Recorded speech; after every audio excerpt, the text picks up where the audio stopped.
Ada pertanyaan, silakan.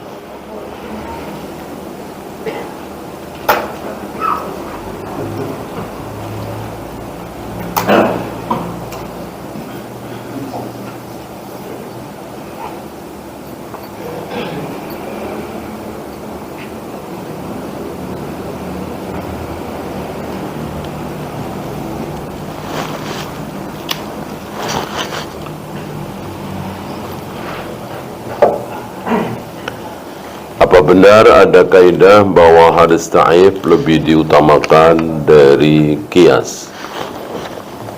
Hadis dhaif adalah sesuatu yang diragukan apakah itu dari Nabi atau bukan. Sementara Nabi mengatakan apa? Apa kira-kira? Tinggalkanlah yang meragukan. Dak ma yaribuka ila ma la yaribu. Karena meragukan ini dari Nabi atau bukan, karena perawinya ada yang lemah hafalannya, ada yang terputus, ada yang dusta dan seterusnya, maka tinggalkan.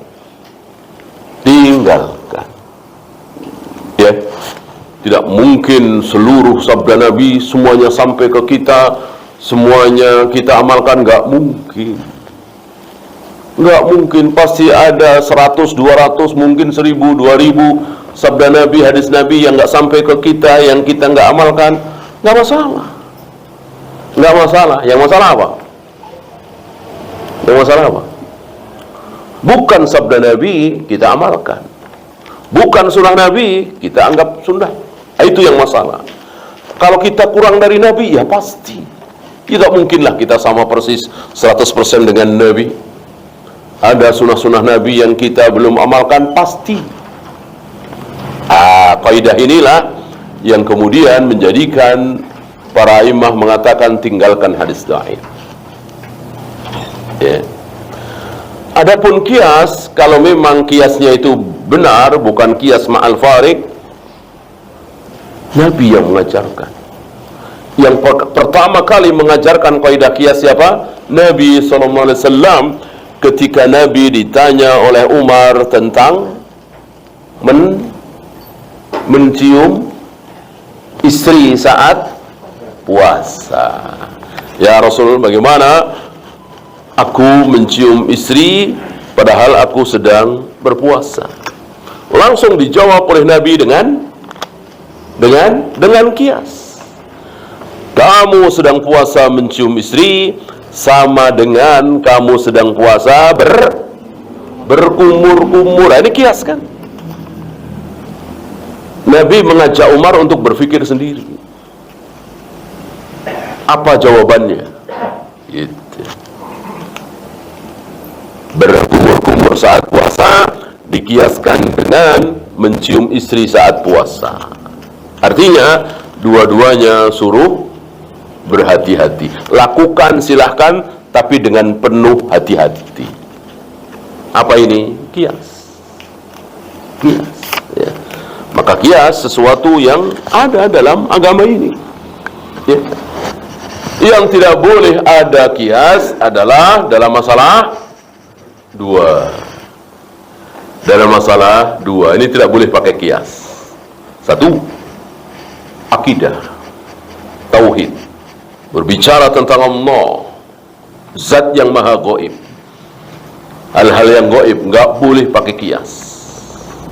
Ya. Kalau Allah turun ke langit dunia setiap sepertiga malam, berarti arsy Allah kosong. Ini kias. Gitu.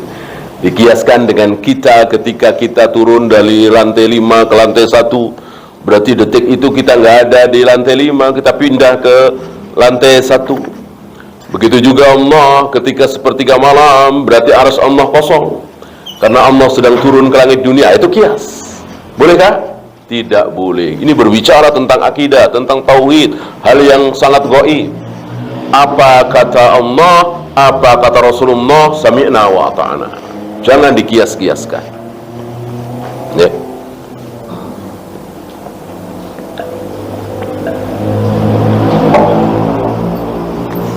Yang kedua, yang juga tidak boleh pakai kias adalah dalam masalah apa? Selain akidah, tauhid. Yang kedua, yang tidak boleh pakai kias adalah dalam masalah ibadah mahdo, salat, azan, qomat, tawaf, sa'i, wudu, tayamum. Bolehkah pakai kias? Tidak boleh. Kalau boleh pakai kias, qobliyah Jumat boleh ada, dikiaskan dengan qobliyah duhur. Salat Idul Fitri, Idul Adha pakai azan, pakai qomat, dikiaskan dengan salat 5 waktu. Ya kan? Dan seterusnya. Jadi rusak. Maka ibadah mahdhah tidak boleh pakai kias. Yang boleh pakai kias tadi ya. Apa bedanya mafhum mukhalafah dan mafhum muwafaqah? Ini sudah lewat ya. Jadi mafhum mukhalafah itu mukhalaf sebaliknya, pemahaman sebaliknya.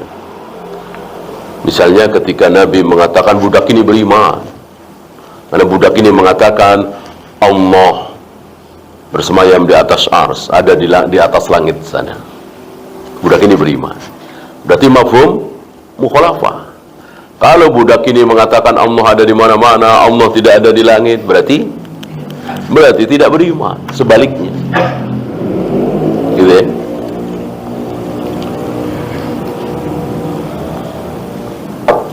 Seperti tadi, atiullah wa atiur rasul wa ulil amri minkum.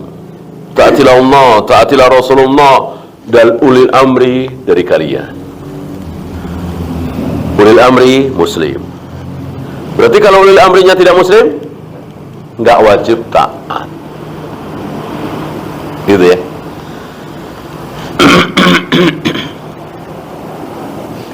Boleh menampakkan, wanita-wanita itu boleh menampakkan aurat kepada aurat zahir ya. Suaminya, ayahnya, abangnya, adik laki-lakinya, pamannya dan seterusnya. Terus perempuan muslimah. Perempuan. Ini mafhum mukhalafah. Artinya kalau perempuan kafir nggak boleh menampakkan aurat zahirnya. Ya. Yang boleh melihat aurat zahir seorang wanita muslimah ayahnya, abangnya, pamannya, suaminya, dan perempuan muslimah. Berarti kalau perempuan kafir tidak boleh, walaupun sesama perempuan. Gitu ya. Ini mafhum apa tadi? Mukhalafah. Kalau mafhum muwafaqah bukan sebaliknya, tapi apalagi ya. Min babil aula, apalagi ya.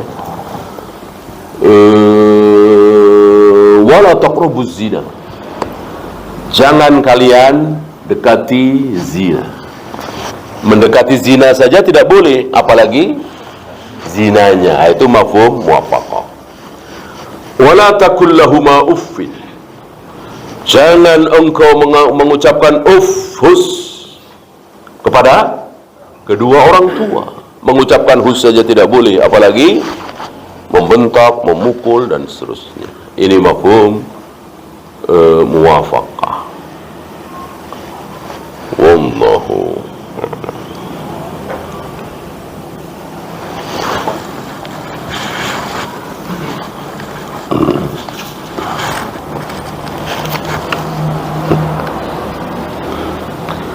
Apakah ibadah takut dan harap juga harus disamakan tingkatannya dengan Allah dan Rasulnya sebagaimana ibadah cinta tadi?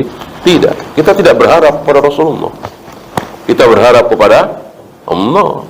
Apa yang bisa Rasul lakukan untuk kita? Jangankan untuk kita, untuk Fatimah aja nggak bisa.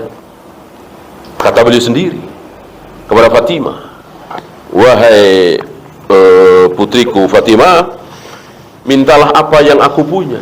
Jangan minta surga. Bukan milik aku, itu milik Allah. untuk memasukkan Fatimah ke dalam surga, beliau nggak sanggup.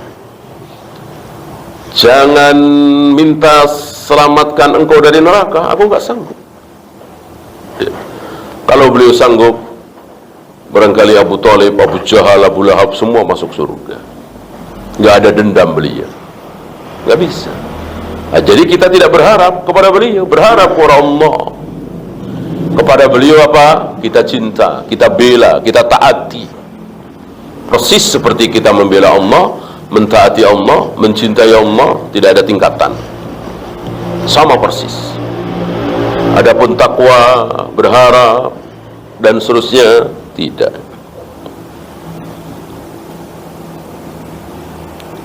Apakah imam salat terindikasi syirik?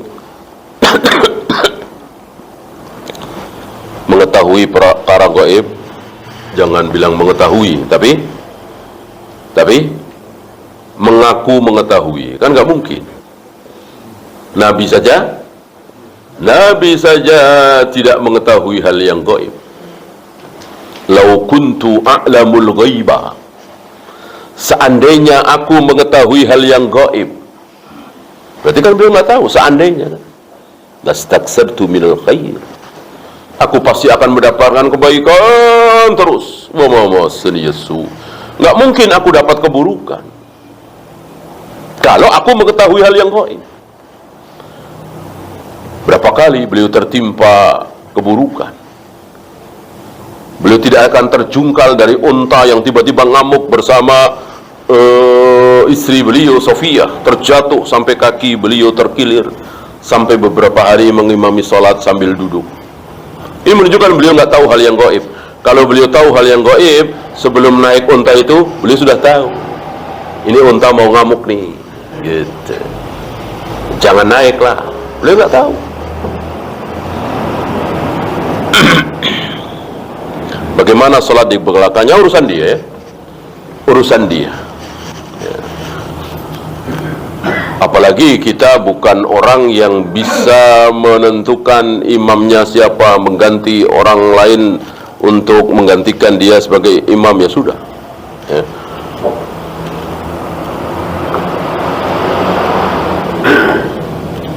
Ketika sudah menjalankan sholat dan ngaji, tapi ada 1-2 maksiat yang masih dilakukan, apakah berarti jika tidak sholat tidak ngaji, maka maksiat yang dilakukan akan lebih? Iya, kita tidak ragu dengan firman Allah, inna salata tanha 'anil wahsya'i wal munkar. Enggak ragu kita dengan ayat ini, bahwa dengan sholat perbuatan keji dan mungkar akan berkurang. Jangan lihat sekarang, putus asa. Jangan putus asa. Ya, sekarang masih sholat terus, insya Allah berkurang. Dan itu bukan 1-2. Insya Allah antum pun mengalami. Enggak ada manusia tiba-tiba baik, ya kan? Tadarruj, bertingkat menjadi baik terus. Sekali waktu jatuh maksiat, bertaubat kepada Allah, Allah Maha Pengampun, terus cari ilmu, membaik. Begitulah manusia. Ya. Wallahu a'lam. Ada lagi? Habis? Kalau habis kita akhiri. Subhanakallahumma bihamdika asyhadu an la ilaha illa anta astaghfiruka wa atubu ilaik. Assalamualaikum warahmatullahi wabarakatuh.